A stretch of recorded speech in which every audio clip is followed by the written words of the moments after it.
everyone.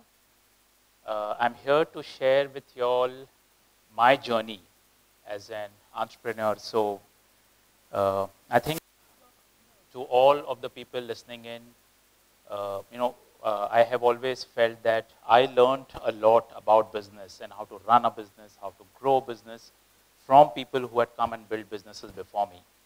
And I think they all had fascinating journeys, fascinating stories which they shared. And this is my way of paying it forward to the next generation, sharing my experiences and learning as I nurtured my business. And, we brought it to a certain stage and are, of course, continuing on the journey.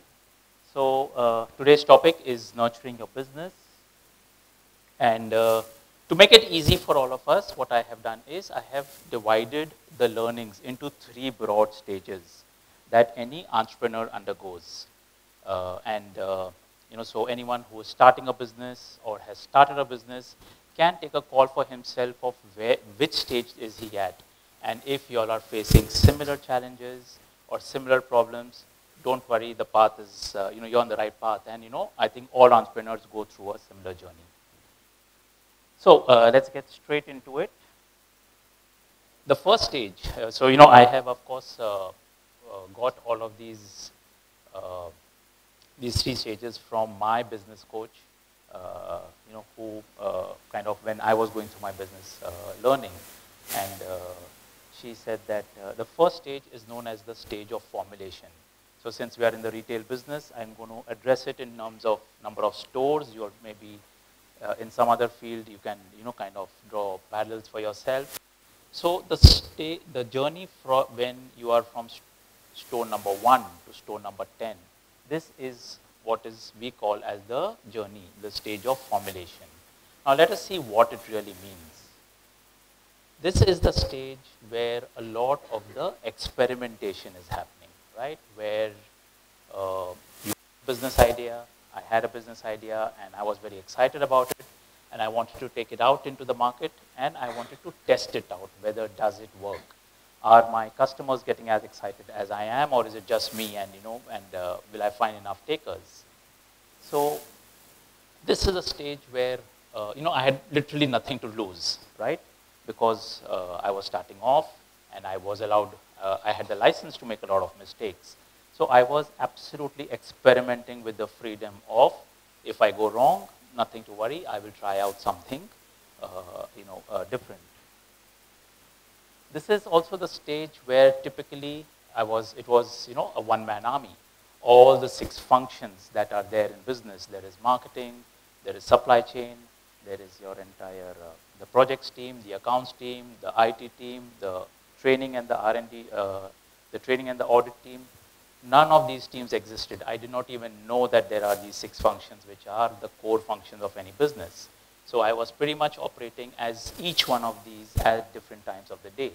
And, so there was a lot of that entrepreneurial zeal, that, that startup energy, that enthusiasm that you have, where you just want to go ahead and prove yourself to the world. Actually, it was to prove to my father that, I can make it.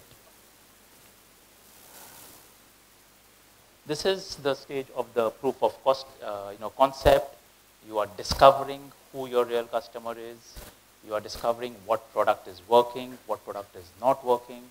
And the market is full of surprises, because what you think is going to work and what people are liking may be, slightly different or completely different.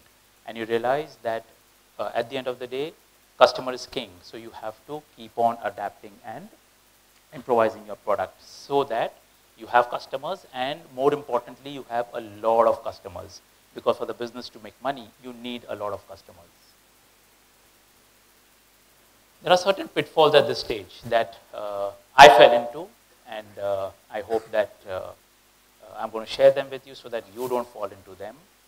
And it's great to avoid them. So pitfalls are of financial constraints. People complain that there are financial constraints, therefore they are not being able to do things the way they want to. All businesses, all entrepreneurs go through this. So you are not going to be new, and this is actually what really prepares you and sets you up for growth. So going through that process is a part of this journey that you are going to live as an entrepreneur. This is a very, very important pitfall to avoid. So when we started work, so we were going with a single product because we felt that a lot of the international brands in the food space that have got created are all single brand products, brands. So why in India is everyone in the food business trying to do everything under the sun? Because they should feel that the father, the mother, the son, the daughter, the young college student, everybody needs to have some product which they can come and buy at your store. And when we were looking at the Western concepts, all of them were very much focused on certain products which they were offering. So was it that India is different and we need to do things differently here? Or is it that worldwide customers are the same, their requirements are the same? It is the brand which needs to have the discipline and the focus to stay true to what their core offering is. So, this entire thing of should I remain focused on one product or should I become a me too and do what everyone else is doing? And then once I get successful, then I will start really doing what I want to. So my suggestion is always remain focused. It may be a slightly longer journey, slightly more difficult, but the one that you should follow. Great. This brings us to stage 2. This is the stage of concentration. And so here it is from store number 10 to store number 100. And believe you me, this is the most difficult journey as an entrepreneur that you're going to undertake. From store number 1 to 10, what is happening is you started with nothing to lose, right? Because everything that you were doing was just adding on because you started from 0. But once you cross store number 10, what happens is a little bit of, people have started complimenting you. Your first newspaper articles have been written, and there is some, investor interest coming into your business, and you start feeling, hey, I am successful. And the entire fear of that I have something to lose now creeps in, which is a very, very troublesome thing to have. And this is where you start making a lot of the mistakes. However, you are in the stage of concentration, and all business owners go through this. This is the stage where, literally 10 units of energy is giving you just 1 unit of outcome.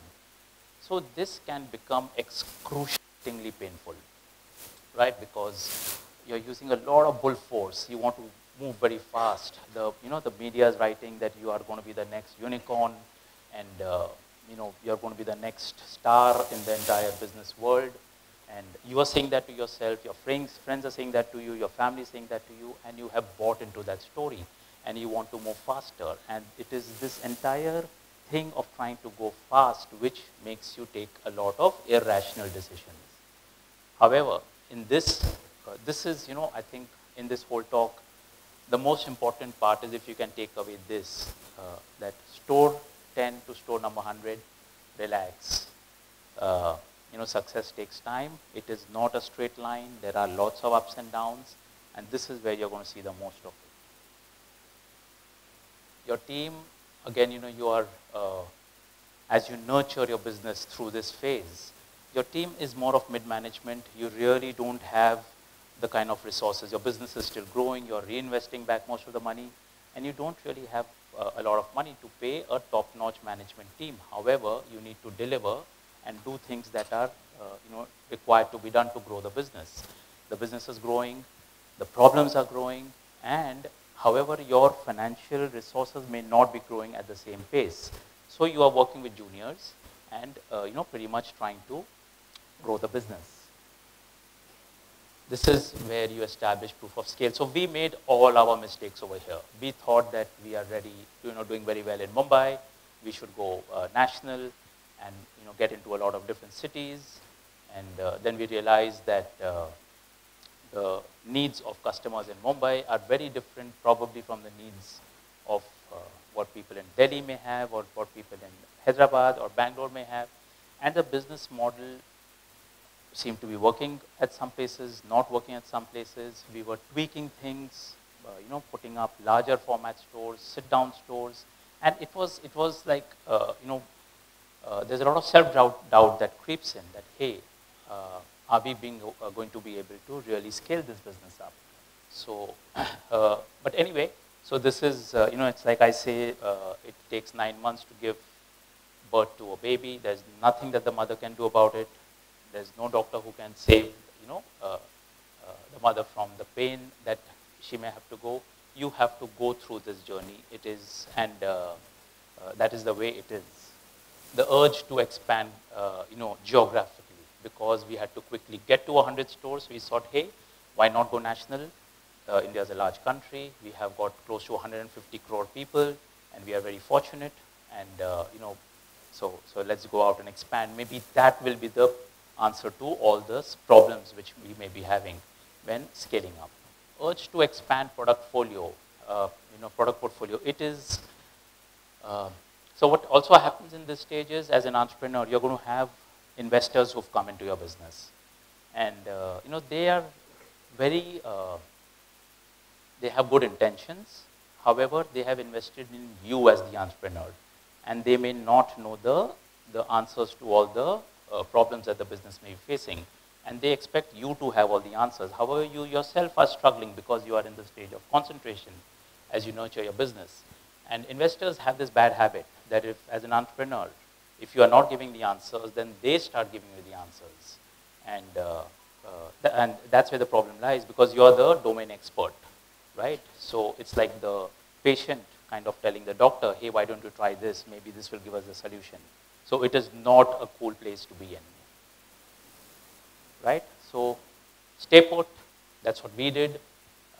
We make a lot of mistakes. We did all of them, but just continue. It will, you will get there.